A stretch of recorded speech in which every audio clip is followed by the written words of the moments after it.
कोमलांगम। और लक्ष्मण जी महाराज स्वर्ण के समान, शत्रुघ्न जी महाराज। तो सखियां कहती हैं ज्यों सुवर्ण नील मणि खंभ गाड़े हैं सखी, जैसे नील मणि के और स्वर्ण के 4 खंभे गाड़ दिए गए। अब देरी क्या है, बोले खंभा गड़ा है, मंडप बनाने की केवल जरूरत है। सखी कहती खंभे जैसे लग रहे। तो दूसरी सखी ने कहा इनको खंभा से उपमा क्यों देती हो, खंभे से इनकी उपमा ठीक नहीं है। तो एक सखी ने कहा कि खंभा तो जड़ है और दुल्हा चेतन है। जड़ की उपमा जड़ से दी जाए, चेतन की उपमा चेतन से दी जाए, तब तो उपमा उपमेय में साधर्म्य होगा। ये उपमा उपमेय का विषय है। और खंभा तो जड़ और दुल्हा चैतन्य, तो जड़ से चेतन की उपमा, ये उपमा ठीक नहीं है। सखी कहती है खंभ जड़ किंतु दुल्हा चैतन्य है सखी, खंभ जड़ किंतु दुल्हा चैतन्य है सखी। जड़ चैतन्य में राम नहीं अन्य है सखी, जड़ चैतन्य में राम नहीं अन्य है सखी।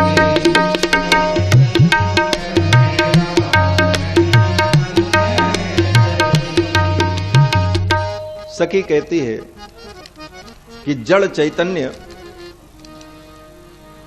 जड़ से चेतन की उपमा जो हमने दी, इस उपमा में भी कोई गलती नहीं है। क्यों गलती नहीं है? बोले ये जो दुल्हा है ना, इनका नाम क्या है जानती हो? बोले राम। और राम का मतलब जो कण कण में रमण कर रहा है उसका नाम राम। इसीलिए सखी कहती जड़ चैतन्य में राम नहीं अन्य है सखी। जड़ और चेतन सब में ये विद्यमान है, इसलिए इनकी उपमा किसी से भी दी जा सकती है। क्योंकि जड़ में चैतन्य में सबके अंदर ये व्याप्त हैं, राम सब में रमण करने वाले हैं।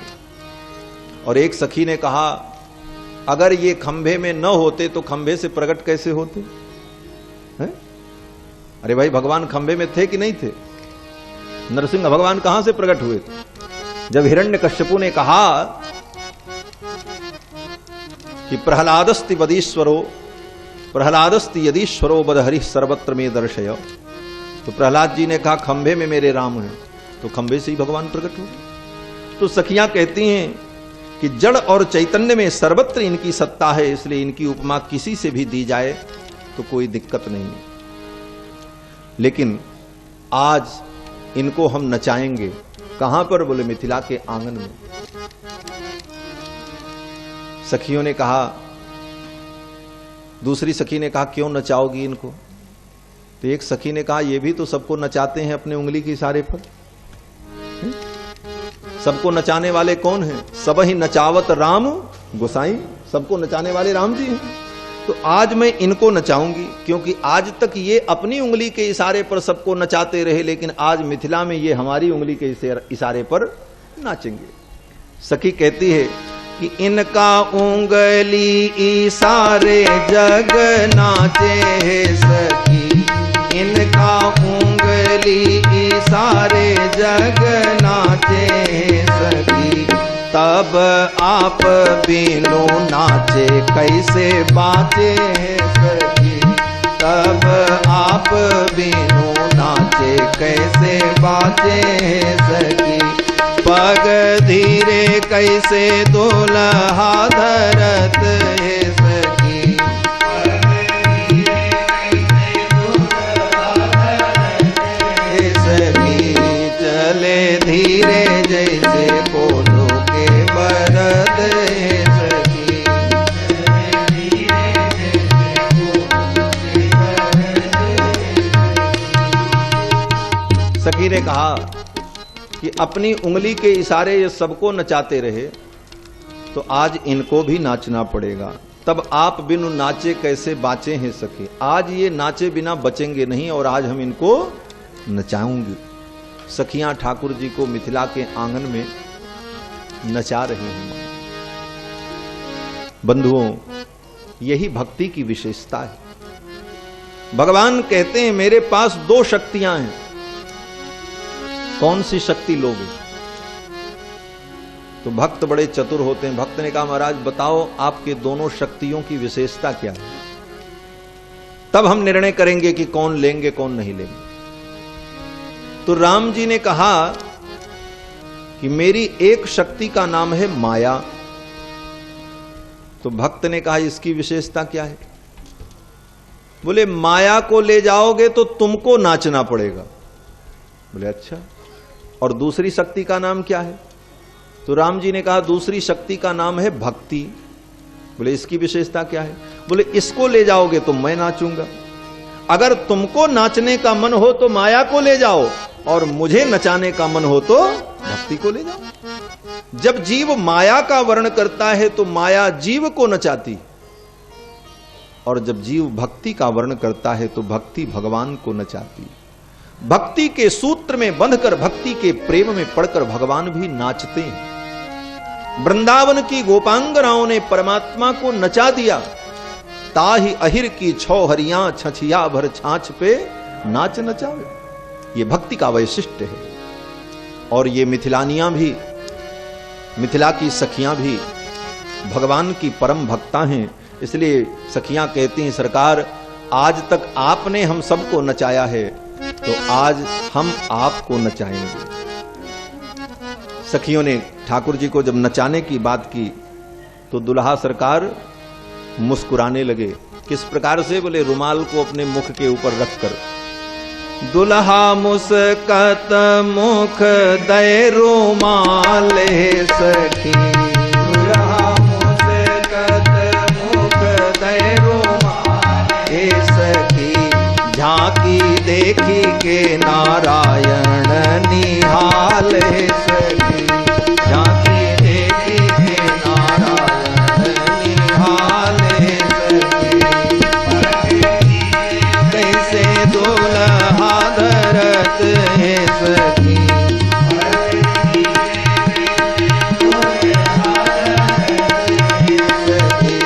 चले धीरे जैसे गोलू के भरत है सखी, चले धीरे जैसे गोलू के धीरे जैसे गोलू के भरत है सखी। ये पद भी मामा जी की रचना है, बक्सर वाले पूज्य मामा जी की रचना है। इसीलिए इसमें भी मामा जी के नाम की छाप है इस पद में। झांकी देख के नारायण निहाल है सखी। दुल्हा सरकार की इस झांकी को देख करके मिथिला के भक्त निहाल हो रहे हैं, परमानंद हो रहा है। दुल्हा सरकार मंडप में पहुंचे, और जब मंडप में पहुंचे तो दोनों कुल के कुल गुरु विराजमान हुए, और शाखोचार प्रारंभ हुआ। शाखोचार का मतलब वंश का परिचय। दोनों पक्ष के कुल गुरु वंश का परिचय देते हैं। तो श्री दशरथ जी महाराज के वंश का परिचय प्रारंभ हुआ। श्री वशिष्ठ जी महाराज परिचय देते हुए कहते हैं कि अव्यक्त प्रभवो ब्रह्मा शाश्वतो नित्य अव्ययः, तस्मान् मरीचिः संजज्ञे मरीचे कश्यपस्वतः, विवस्वान् कश्यपाज्जज्ञे मनुर्वैवस्वतः स्मृतः, मनुः प्रजापतिः पूर्वम् इक्ष्वाकुश्च मनोसुतः। अव्यक्त प्रभवो ब्रह्मा, जो परमात्मा अव्यक्त हैं, सारी सृष्टि के मूल हैं, उन परमात्मा से ब्रह्मा जी उत्पन्न हुए। अव्यक्त प्रभवो ब्रह्मा, ये राम जी के वंश का परिचय दे रहे हैं वशिष्ठ जी। और ब्रह्मा जी के द्वारा तस्मान मरीचि संजज्ञे, ब्रह्मा के पुत्र मरीचि हुए।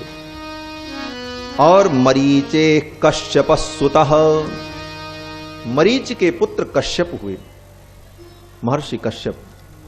और कश्यप के पुत्र विवस्वान कश्यपात जातो, कश्यप के पुत्र विवस्वान सूर्य हुए। और विवस्वान के पुत्र वैवस्वत मनु हुए, और वैवस्वत मनु के पुत्र इक्ष्वाकु हुए। और इक्ष्वाकु के वंश में आगे चल करके अनेक बड़े प्रतापी राजा हुए। विकुक्ष, अनरण्य, त्रिशंकु, युवनाश्व, मानधाता इत्यादि अनेक राजा हुए। और इसी परंपरा में चल करके आगे महाराज अज हुए और अज के पुत्र महाराज दशरथ हुए। और दशरथ के ये 4 कुमार श्री राम, लक्ष्मण, भरत, शत्रुघ्न हैं।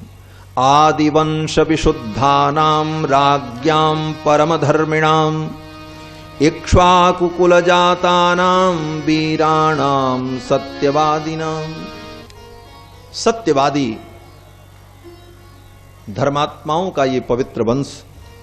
सदृशाभ्याम नरश्रेष्ठ सदृशे दातुमर्हसि राम लक्ष्मणयोरर्थे त्वत्सुते वरये नृप। वशिष्ठ जी ने कहा, हे राजन, ऐसे कुल में उत्पन्न होने वाले राम और कुमार लक्ष्मण के लिए आपकी बेटी सीता और उर्मिला का मैं वर्ण करता हूं। इसके बाद विश्वामित्र जी महाराज ने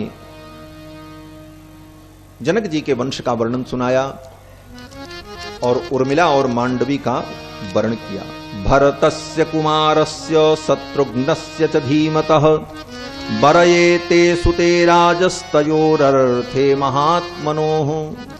विश्वामित्र जी ने कहा कि भरत और शत्रुघ्न के लिए मांडवी और श्रुतकीर्ति का मैं वर्ण करता हूं। और जब वर्ण हो गया तो ये हुआ कि अब विवाह कब होगा। बोले विवाह अब तीसरे दिन होगा, क्योंकि आज मघा नक्षत्र है। गुरुदेव कहते हैं कि मघा ह्यद्य महाबाहो, आज मघा नक्षत्र है। तृतीय दिवसे प्रभो फल्गुन्यामुत्तरे राजंस्तस्मिन् वैवाहिकं कुरु। आज मघा नक्षत्र है और मघा नक्षत्र के बाद पूर्वा फाल्गुनी और तब उत्तरा फाल्गुनी आएगा। तो उत्तरा फाल्गुनी नक्षत्र में विवाह का संस्कार संपन्न हो, इस प्रकार वर्ण हो गया। फिर जब विवाह का समय आया तो ब्राह्मणों ने दिव्य वेदिका का निर्माण किया, समस्त देवताओं का आवाहन पूजन हुआ। प्रपा मध्ये तु विधिवत वेदिम कृत्वा महातपाह। मंडप के मध्य में सुंदर प्रपा वेदी का निर्माण हुआ। अलंचकारताम वेदिम गंध पुष्पैः समन्ततः। गंध पुष्प के द्वारा वेदी का अलंकरण हुआ। सुवर्ण पालिकाभिश्च चित्रकुंभैश्च सांकुरैः। और अनेक स्वर्ण के पात्र में जवारे बोए गए और वो जवारे अंकुरित हुए। अनेक सुंदर शुभ कलश सजाए गए। सरावैश्च धूम पात्रैः सधूपकैः। सुंदर दिव्य धूप पात्र में धूप जलाया गया। पूरे मंडप को सुवासित किया गया। और फिर कन्यादान का जब समय आया तो श्री जनक जी महाराज ने अपनी बेटी सीता को अपने गोद में बैठाया। 6 वर्ष की किशोरी जी। ठाकुर जी की उम्र कितनी है? बोले 12 वर्ष। रघुनाथ जी 12 वर्ष के हैं और किशोरी जी 6 वर्ष की। जैसे छोटी बच्ची को गोद में बैठा, उस प्रकार श्री जनक जी ने किशोरी जी को गोद में बैठाया और संकल्प करते हैं। जल, द्रव्य, शंख इत्यादि जो पदार्थ कन्यादान में हाथ में रखे जाते हैं, वो सब लेकर के संकल्प किया जनक जी ने। इयम सीता मम सुता, ये मेरी बेटी सीता। सहधर्मचरी तव, हे राम ये तुम्हारी सहधर्मचरी होगी। प्रतीक्ष चैनाम भद्रम ते पाणिम गृहिणीष्व पाणिना। हे राम मेरी कन्या का पाणि ग्रहण करो। पाणिम गृहिणीष्व पाणिना, अभी तो पाणि ग्रहण करो। यहां पर हमारे दाक्षिणात्य आचार्यों ने वाल्मीकि रामायण की इस पंक्ति में बड़ा रस लिया है। क्या रस लिया है? जनक जी मानो कहते हैं, हे राम, इयम सीता मम सुता सह धर्मचरी तव प्रतीक्ष चैनाम भद्रम ते पाणिम गृहणीश्व पाणिना। हे राम, अभी तो मेरी सीता का पाणी ग्रहण करो, अभी, और बाद में बोले हे राम, ये मेरी सीता बहुत ही सरल और बड़ी भोली है। अगर कभी किसी कारण से तुम्हारे गृहस्थ जीवन में ऐसी स्थिति आवे कि मेरी सीता रूठ जाए, नाराज हो जाए, तो आज तो इसका पाणी ग्रहण करो, लेकिन ऐसे प्रेम के अवसर पर इसका चरण भी पकड़ लेना, इसको मना लेना। पाणिम गृहणीश्व पाणी, ये भाव है। एकांतिक लीला में, नित्य निभृत निकुंज में, प्रणय काल में अगर मेरी बेटी कभी आपसे प्रणय कोप करती है, प्रणय में कुपित हो जाती है, तो मेरी बेटी के चरण को पकड़ करके इसे मना भी लेना राम, क्योंकि ये मेरी सुता है। यम सीता मम सुता सह धर्मचरी तव प्रतीक्ष चैनाम भद्रम ते पाणिम गृहणीश्व पाणिना। पतिव्रता महाभागा छायेवानुगता सदा। और ये मेरी बेटी पातिव्रत धर्म का पालन करती हुई छाया के समान तुम्हारे साथ रहेगी। और जनक जी ने कन्यादान के समय कहा था, छायेवानुगता सदा, ये सदा आपकी अनुगत रहेगी, जैसे छाया सदा पीछे चलती, छाया कभी साथ नहीं छोड़ती, उसी प्रकार ये तुम्हारा कभी साथ नहीं छोड़ेगी। और जब भगवान वन की यात्रा पर चलने लगे, तो जानकी जी ने भगवान से यही कहा, आर्यपुत्र, विवाह के अवसर पर मेरे पिताजी ने क्या कहा था कि ये मेरी बेटी छाया के समान रहेगी, और आपने स्वीकार किया था, अगर आप अकेले चले जाओगे तो आपकी छाया तो अयोध्या में रह जाएगी। और भगवान को फिर मजबूरन जानकी जी को अपने साथ लेकर के जाना पड़ा। जनक जी महाराज कहते हैं कि पतिव्रता महाभागा छायेवानुगता सदा इत्युक्त्वा प्राक्षपत्राजा मंत्रपूतम जलम तदा।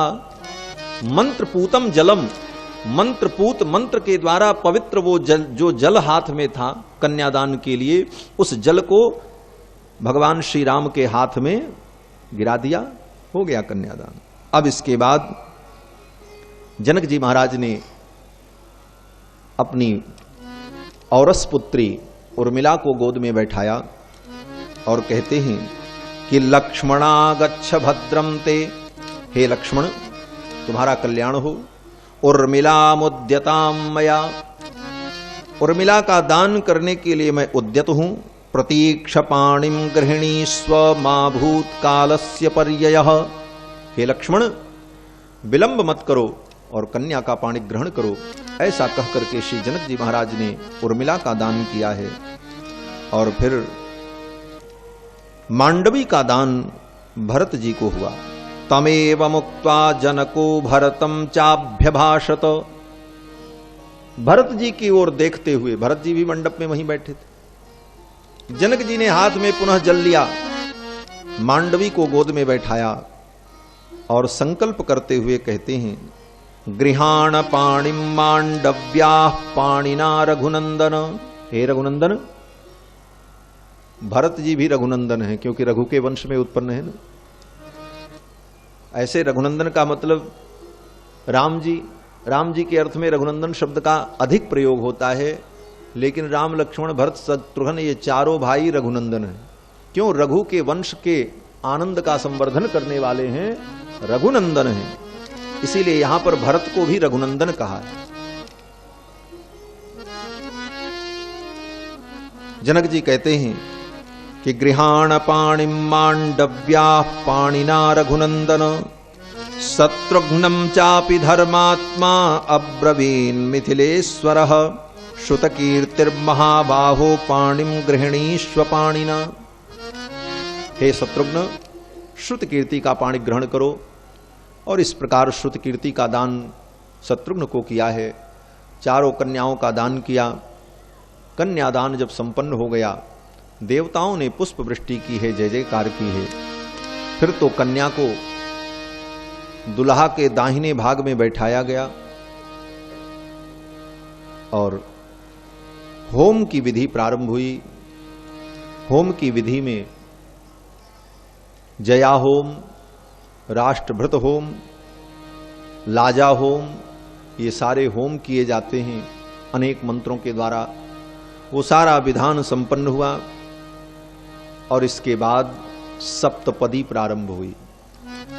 सप्तपदी जब प्रारंभ हुई तो चारों दुल्हा चारों दुल्हन आश्मारोहण करते हुए, वो विवाह में होता है ना, पत्थर पर अंगूठा रखवाया जाता, आश्मारोहण कहते हैं उसको। और आश्मारोहण करते हुए वर और वधू अग्नि की परिक्रमा करते हैं और परिक्रमा करके जब पश्चिम तरफ आते हैं तो उस अग्नि में लाजा का होम किया जाता है, लावा का होम, इसी को लाजा होम कहते हैं और इसी को भांवर की विधि कही जाती है। होमादि कर्म संपन्न होने के बाद चारों दुल्हा सरकार दुल्हन के सहित घूमते हुए अग्नि की परिक्रमा कर रहे हैं और लाजा होम कर रहे हैं। बड़ी सुंदर झांकी है, दुल्हन आगे हैं और दुल्हा पीछे है। विवाह के समय में दुल्हन आगे रहती है, भांवरी में 3 भांवरी में दुल्हन आगे होती है और चौथी में दुल्हा आगे हो जाता है। 4 भांवर होती है। आपको बता दें, आजकल तो विवाह में 7 भांवर लोग कराते हैं, कहते हैं 7 फेरे होंगे। 7 फेरे का विधान ही नहीं है वेदों में। ये तो पिक्चर वालों ने, फिल्म इंडस्ट्री वालों ने वो फिल्म में दिखाया तो लोगों ने कहा 7 फेरे 7 फेरे, लेकिन 4 ही फेरे का विधान है विवाह की पद्धति में, पढ़ लेना। 3 फेरे में कन्या आगे होती है और चौथे फेरे में वर आगे होता है। और ये 4 फेरे क्यों किए जाते हैं? बोले अग्नि को साक्षी करके वर वधू दोनों प्रतिज्ञा करते हैं कि धर्म अर्थ काम मोक्ष 4 पुरुषार्थ हम धर्म पूर्वक प्राप्त करेंगे, इसलिए 4 फेरे होते हैं। और इन 4 पुरुषार्थों में 3 पुरुषार्थ के लिए कन्या आगे रहती, 3 फेरे में कन्या आगे रहती। किसमें? बोले धर्म अर्थ काम। धर्म बिना पत्नी के नहीं होगा, इसीलिए पत्नी को धर्म पत्नी कहा जाता है, इसलिए पहले फेरे में वो आगे रहती। कोई भी धर्म का अनुष्ठान होगा तो पत्नी को आगे आना पड़ेगा, बिना पत्नी के कोई धार्मिक अनुष्ठान नहीं हो। अर्थ, ये दूसरा पुरुषार्थ है। जीवन में कितना भी धन कमाओ, लेकिन घर में अगर गृहिणी नहीं है तो उस धन की रक्षा करने वाला कोई नहीं होगा, विनष्ट हो जाएगा। और काम, बोले तीसरा पुरुषार्थ है कामोपभोग, उसके लिए पत्नी ही उपयुक्त है, शास्त्र सम्मत है, इसलिए तीसरे पुरुषार्थ के लिए भी स्त्री को आगे रखा गया। लेकिन चौथा पुरुषार्थ जो मोक्ष है, मोक्ष में हर व्यक्ति को अपने से प्रयास करना पड़ेगा, उसमें किसी की सहायता की आवश्यकता नहीं होगी और न कोई किसी का सहायक होगा। इसलिए पुरुष चौथी परिक्रमा में पत्नी को पीछे छोड़ करके आगे हो जाता है। अर्थात वो कहता है, देवी धर्म की प्राप्ति में, अर्थ की प्राप्ति में, काम के सुख में मैं तुम्हारे साथ हूं, लेकिन चौथा पुरुषार्थ जो मोक्ष है उसकी जब बात आएगी तो मैं तुम्हें पीछे छोड़ करके आगे चला जाऊंगा। क्योंकि मोक्ष के मार्ग में सर्वम त्यक्त्वा हरिम भजेत, सबको छोड़ करके भगवान का भजन करना चाहिए। इसलिए मोक्ष मार्ग में हर जीव को अकेले चलना है। इसलिए पुरुष चौथी परिक्रमा में आगे चल पड़ता है। यही 4 भांवर होती है। अब दुल्हा दुल्हन, चारों दुल्हा सरकार और चारों दुल्हन महारानी भांवर दे रहे हैं और लाजा होम कर रहे हैं। बड़ी सुंदर झांकी है। दुल्हा देत या है चारों दुल्हा देत, दुल्हा देत या है चारों दुल्हा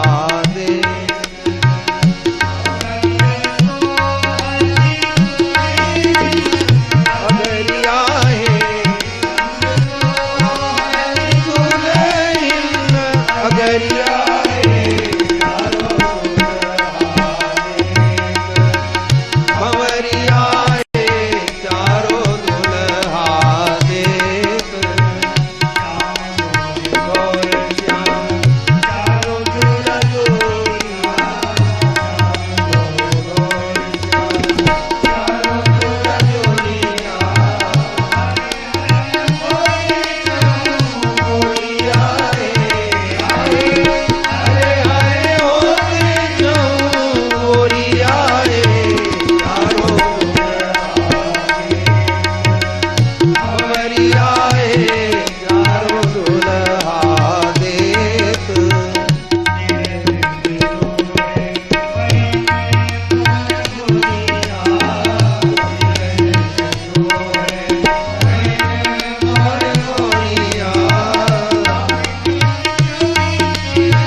गठरिया अचरज चुनरिया में परी है गठरिया।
अपने अपने स्थान पर बैठे रहिए, बैठे रहिए।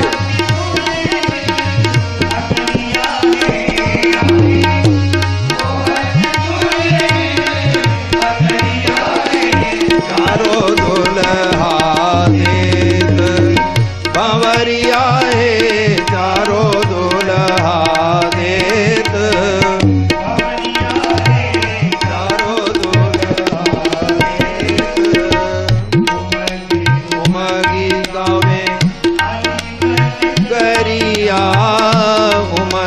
उमगी गावे अलीगन गरिया, अलीगन गरिया उमगी उमगी गावे अलीगन गरिया। गरिया आए सुख बरसत के सुमरिया है, चारों दुल्हा भंवरिया है, चारों दुल्हा देत चारों दुल्हा देत भंवरिया है, चारों दुल्हा देत।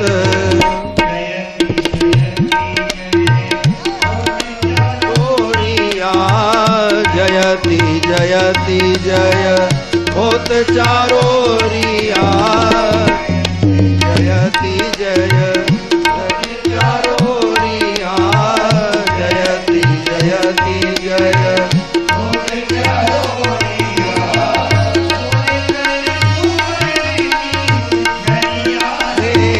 आए भरिया है, भरिया है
अगरिया हे सोहत दुल्हन अगरिया हे चारो दुल्हा देत अगरिया हे चारो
चारों दुल्हा सरकार भांवरी देते हैं और भांवरी संपन्न भई।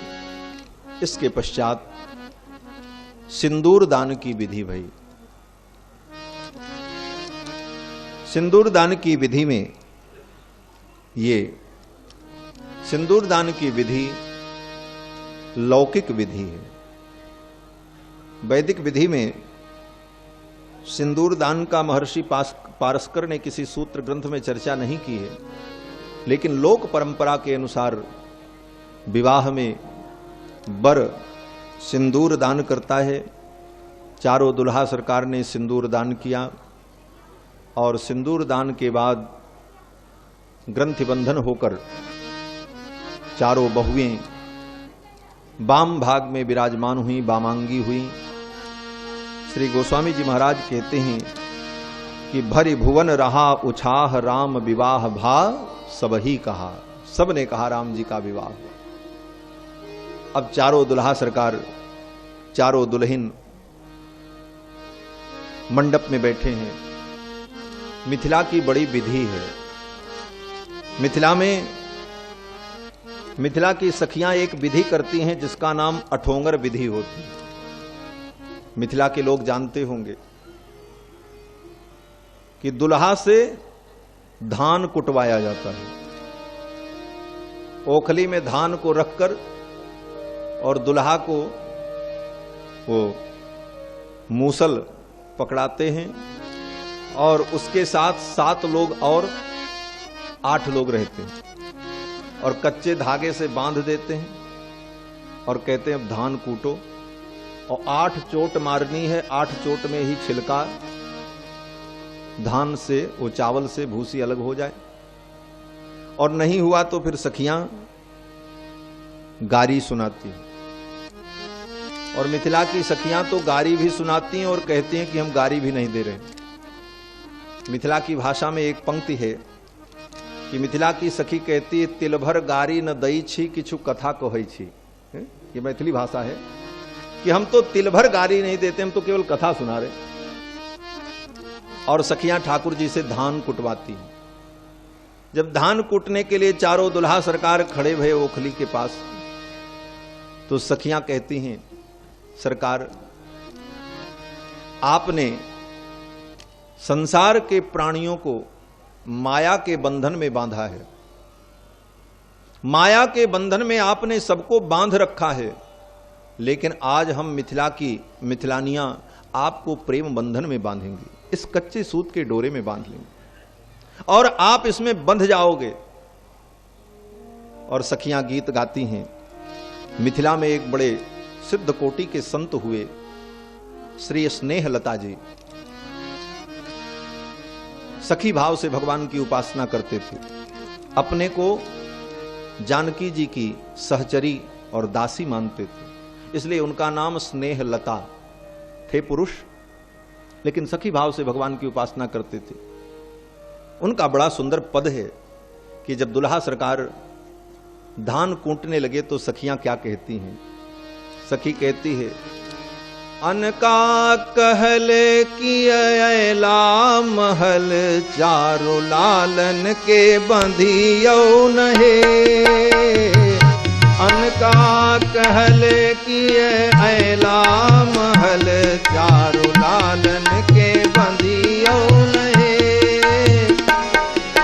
अनका कहले कियला महल चारु लालन के बंधियो नहे।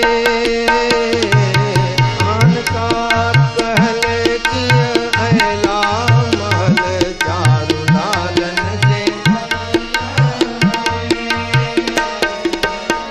सखी कहती है, आज ये महल में आए हैं, इनको हम बांध लूंगी। क्यों बांधोगी? बोले ये बड़ी मिथिला में घूम घूम करके इन्होंने बड़ी शेखी दिखाई है ना। और ठाकुर जी जब मिथिला पहुंचे तो मिथिला भ्रमण करने के लिए जब निकले थे तो मिथिला भ्रमण में भगवान ने अपनी रूप माधुरी का ऐसा विस्तार किया था कि मिथिला के लोग लुट गए। महाराज धाये धाम काम सब त्यागी मनोहरंक निधि लूटन लागी। सारे मिथिलावासी भगवान की रूप माधुरी का पान करने के लिए टूट पड़े। और फिर भगवान ने क्या किया? बोले ठाकुर जी ने ऐसी रूप माधुरी का विस्तार किया कि मिथिला के जितने लोग थे सबके दिल को भगवान ने लूट लिया। मिथिला की गलियों में जब दुल्हा सरकार घूमते, भक्त कहते हैं कि क्या शान चाल अलबेली है, गजलाज रहे मस्ते मस्ते। जिन देखा तिनके चित्त रतन अनमोल बिके सस्ते सस्ते। रस रूप माधुरी बरसत हैं सखिजात चले रस्ते रस्ते। राम लला नृपनंदन ने दिल लूट लिया हंसते हंसते। हंसते हंसते मिथिलावासियों के दिल को लूट लिया। तो सखी कहती है कि बहुत सेखी आपने दिखाई है मिथिला में। आपको अपनी सुंदरता, अपनी सूरता, वीरता पर बड़ा गुमान है, बड़ी शेखी आप दिखाते हो, लेकिन आज आपकी सब शेखी हम बराबर कर देंगे। सखी कहती है कि मिथिला में घूमी घूमी शेखी देखवलन। मिथिला में घूमी घूमी शेखी देखवलन। मिथिला में घूमी घूमी आजई घुसर तन सेखी सकल कस लालन के बंधियो नहे। घुसर तन सेखी सकल कसी लालन के बंधियो। अनका कहले किए ऐला महल चारु लालन के बंधियो नहे। अन का कहल किय ऐला महल, चारों लालन के बंदियो नहीं। सखियों ने कहा आज सारी सेखी आपकी हम सुधार देंगे। सखी ने कहा क्या करोगी? बोले इनको बांधेंगे। बोले बांधना तो दंड हो जाएगा। तो सखी ने कहा चोर को दंड ही दिया जाता है। बोले ये चोर हैं? तो स्नेहलता जी कहते हैं कि स्नेहलता के चित्त के चोरौलन, स्नेहलता के चित्त के चोरौलन, स्नेहलता के चित्त के चोरौलन,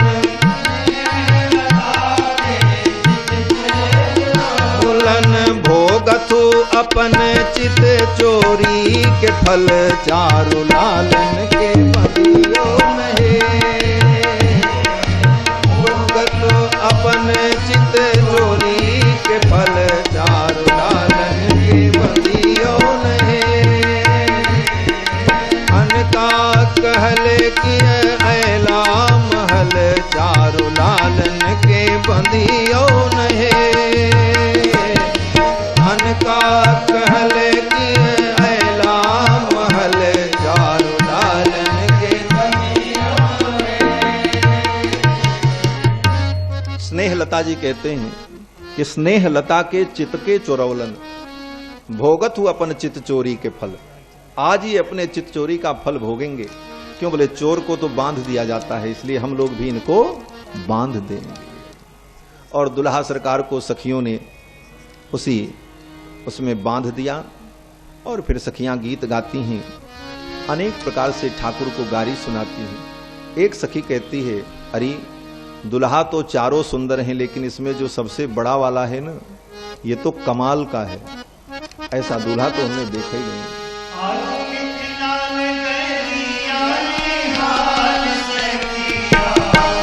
आज मिथिला नगरिया निहाल से किया, चारों दूल्हा में बड़े का कमाल से किया। चारों दूल्हा में का कमाल से किया।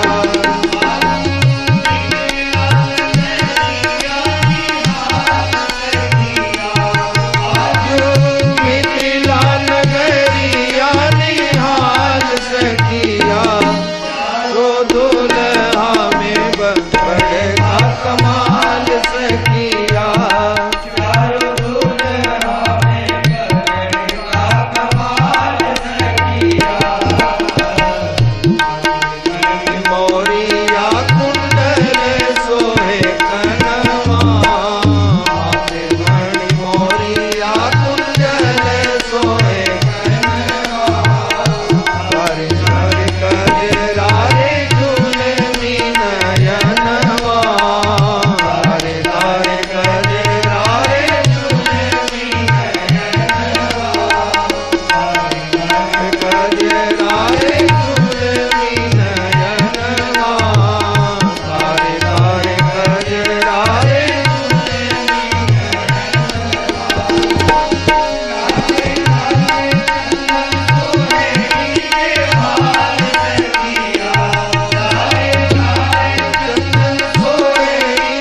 भाल से किया।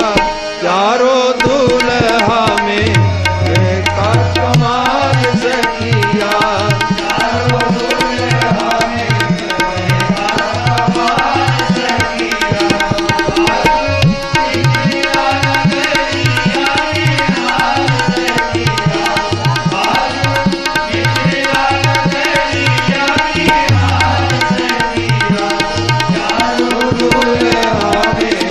बड़े का कमाल से किया।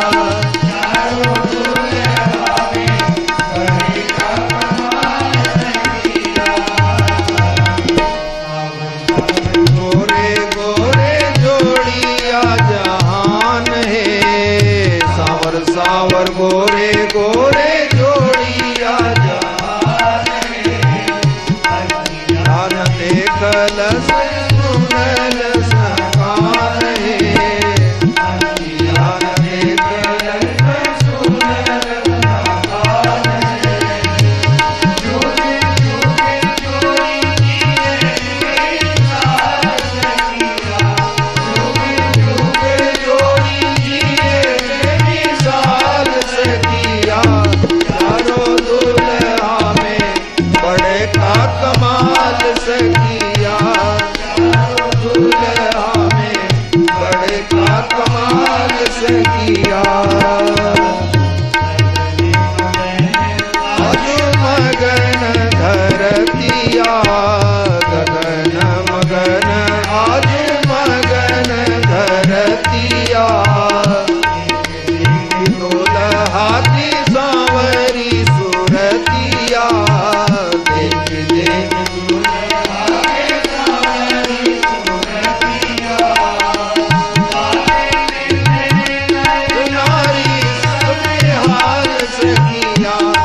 की सखी कहती हैं, ये चारों दुल्हा में बड़ा वाला तो कमाल का है, लेकिन दुल्हा के रूप में देखते हुए ठाकुर को ब्रह्म रूप में देखती हैं स्त्री।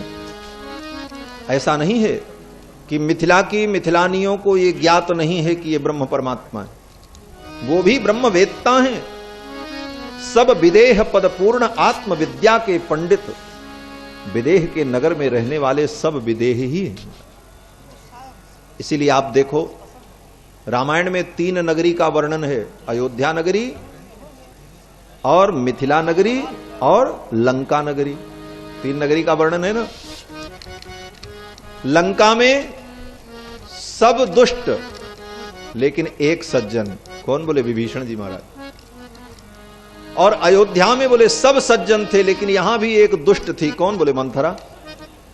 लेकिन मिथिला में कोई दुष्ट था ही नहीं, सब सज्जन ही सज्जन। मिथिला में किसी दुष्ट पात्र का नाम बताओ, ये मिथिला का वैशिष्ट्य है। सब विदेह पद पूर्ण आत्मविद्या के पंडित, मिथिला के सभी प्राणी आत्मविद्या के पंडित। वो ज्ञान की नगरी है, योग की नगरी है, योगी की नगरी है। श्रीमद् भागवत महापुराण में मिथिला के राजाओं के वंश का वर्णन जब सुखदेव जी ने सुनाया तो सुखदेव जी ने राजा परीक्षित से यही कहा है कि एते वै मैथिलाः राजन ब्रह्म विद्या विशारदा। ये मिथिला के जितने राजा हुए सब ब्रह्म विद्या विशारद और परम ज्ञानी हुए। तो मिथिला की जो मिथिलानी सखियां हैं वो सखियां भी साधारण नहीं हैं, पंडिता हैं। उनको भी बोध है कि ये परब्रह्म परमात्मा है, जिनके लिए बड़े बड़े जोगी मुनि तपस्या करते हैं। ये बड़े बड़े जोगी मुनि महात्मा अमलात्मा लोग जो माला फेरते हैं, तपस्या करते हैं, किसके लिए? बोले इनके लिए। और सखी कहती है हमारा सौभाग्य देखो, बड़े बड़े जोगी जिसके लिए तप करते हैं वो स्वयं चल करके हमारे मिथिला में बिना बुलाए चले आए। सखी कहती जोगी मुनि जप तप कैलन, जिनका लागी जोगी मुनि जप तप कैलन, हमरा मिथिला में पाहुन बन के अइलन, से ही हमरा मिथिला में पाहुन बन के अइलन। शेष गाई इनकर गाल सखिया, आज लोढ़ा शेष गाई इनकर गाल सखिया, चारों दुल्हा में बड़े का कमाल सखिया, चारों दुल्हा में बड़े का कमाल सखिया।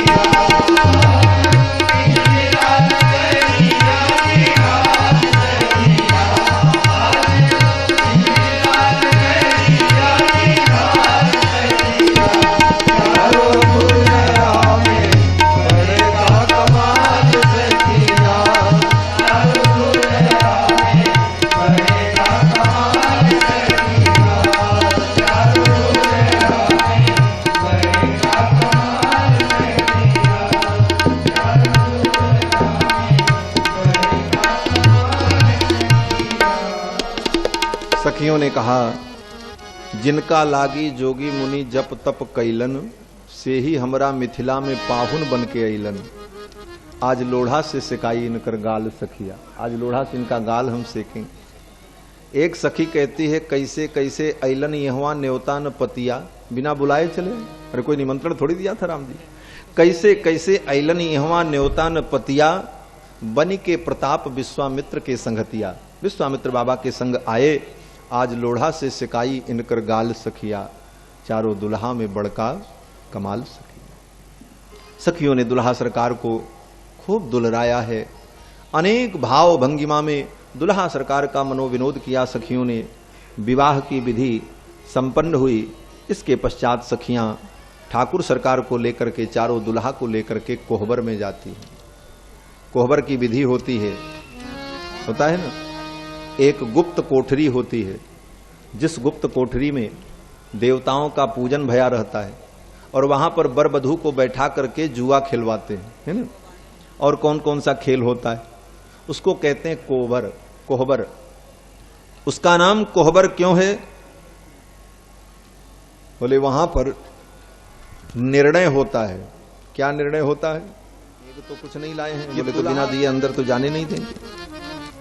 सखी ने कहा कि जो नहीं राखत साथ पदार्थ, अगर कोई पदार्थ रुपया पैसा आप अपने साथ नहीं रखते, जो नहीं राखत साथ पदार्थ, बेचो बहन महतारी है सुनिए रघुनंदन। हे रघुनंदन, अब आपकी मां का और बहन का यहां नाम बताना पड़ेगा, उन्हीं का नाम बिकेगा यहां पर, तब आप भीतर जा सकते। ठाकुर जी ने कहा अच्छा क्या करना पड़ेगा? सखी ने कहा आपके पास अगर नेग नहीं है कुछ देने के लिए तो अपनी माताओं का नाम बता दो, बस काम चल जाएगा, यही नेग मान लेंगे हम लोग।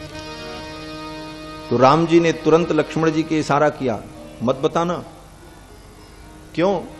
बोले ये माताओं का नाम जान जाएंगी तो माताओं का नाम ले लेकर के ये गारी सुनाएंगी, इसीलिए पूछ रही। तो एक सखी ने दुल्हा सरकार को छू करके कहा, सरकार आप हमारे जमाई हो और जामाता से कोई प्यारा नहीं होता, दुल्हा से प्यारा कोई नहीं होता। बेटी से भी ज्यादा व्यक्ति अपने दामाद से प्रेम करता है। प्रमाण? बोले बेटी दामाद दोनों हो और उसी समय जमराज आ जाएं और जमराज कहें दो में से एक को हम ले जाएंगे, बताओ किसको ले जाएं? तो कन्या के मां बाप क्या कहेंगे? विचार करना। कन्या के मां बाप यही कहेंगे मेरी बेटी को ले जाओ, मेरे जामात को मत ले जाओ। क्यों? बोले मेरा जामाता जाएगा तो मेरी बेटी विधवा हो जाएगी। बेटी सधवा चली जाए वो मां बाप को स्वीकार्य है, लेकिन जामाता जाए ये ठीक नहीं। दामाद इतना प्यारा होता है। सखियों ने कहा सरकार आप हमारे जमाई हो, जामाता हो, आपको छू करके मैं कहती हूं गारी नहीं दूंगी, आप बताओ तो, विश्वास करो। तो दुल्हा सरकार ने फट से बता दिया। भगवान श्री राम ने कहा मेरी माताओं का नाम है कौशल्या, केकई, सुमित्रा। और ज्यों ही राम जी ने कहा कौशल्या, केकई, सुमित्रा, सभी सखियां ताली बजा करके हंसने लगी जोर से। राम जी समझ नहीं पाए। राम जी ने कहा आप हंसती क्यों हो? राम जी ने कहा आप हंसती क्यों हो? सखियों ने कहा सरकार हंसी इसलिए आ रही है कि आप कह रहे थे कि नाम बताएंगे तो सखियां गाली देंगी, लेकिन आप तो स्वयं अपनी माताओं को गाली दे रहे हो। राम जी ने कहा हमने कहां गाली दिया, हमने तो नाम बताया है। तो सखियों ने कहा आपने क्या नाम बताया? तो राम जी ने फिर दोहरा दिया कौशल्या, केकई, सुमित्रा। तो सखी ने कहा अब इसका मतलब हमसे समझो। राम जी तो चक्कर में पड़े, इसका क्या मतलब ये निकालेंगी। तो एक सखी ने कहा आपने यही तो कहा है कौशल्या के, केकई का के उधर कर दिया, कौशल्या के कई सुमित्रा, इसका मतलब क्या हुआ? बोले कौशल्या के कई सुमित्रा, सुंदर सुंदर मित्र हैं, इससे बड़ी गाली और क्या हो सकती। सखियों ने कहा कौशल्या के कई सुमित्रा, कौशल्या के कई सुमित्र हैं, इससे बड़ी बात और क्या हो सकती। दुल्हा सरकार का तो चेहरा उड़ गया। हाय, ये मिथिला की सखियां इतनी चतुर हैं, इतनी बुद्धिमान हैं, इन्होंने मेरे शब्द में ही गाली ढूंढ लिया। ऐसा रस है मिथिला रस। महाराज सखियों ने दुल्हा सरकार को कोहबर में ले जाकर विराजमान किया और फिर पूजन का जो विधान था सब पूजन हुआ, फिर खेलने की विधि भई, वो सब विधि संपन्न भई। फिर दुल्हा सरकार जनवासे में पहुंचे, परम मंगल हुआ है, परम आनंद हुआ। दूसरे दिन जेवनार की विधि होती है और सभी बराती और दुल्हा को आंगन में बुलाया गया। 56 प्रकार के व्यंजन, 56 तो कहते हैं हम लोग, पता नहीं कितने प्रकार के रहे होंगे, कई 100 प्रकार के व्यंजन बने होंगे जनक जी महाराज के यहां। ये ऐसा विवाह है न भूतो न भविष्य। राम जी का विवाह जैसा हुआ ऐसा विवाह न कभी किसी का हुआ न कभी किसी का होगा। अब 56 प्रकार के व्यंजन, अनेक प्रकार के सुस्वादु व्यंजन तैयार हुए और चारों दुल्हा सरकार जनकपुर में जनक जी के आंगन में पधारे जेवनार के लिए, और श्री जनक जी महाराज चारों दुल्हा का, श्री दशरथ जी महाराज का और सभी बरातियों का चरण प्रक्षालन करते हैं और आदर पूर्वक उनको जेवनार के लिए बैठाते हैं। नार मई बहु भांति पुनि जेवनार मई बहु भांति जनक आए बराती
चारों दुल्हा सरकार, समधी जी और इष्ट मित्र बंधु बांधव सब लोग विराजे।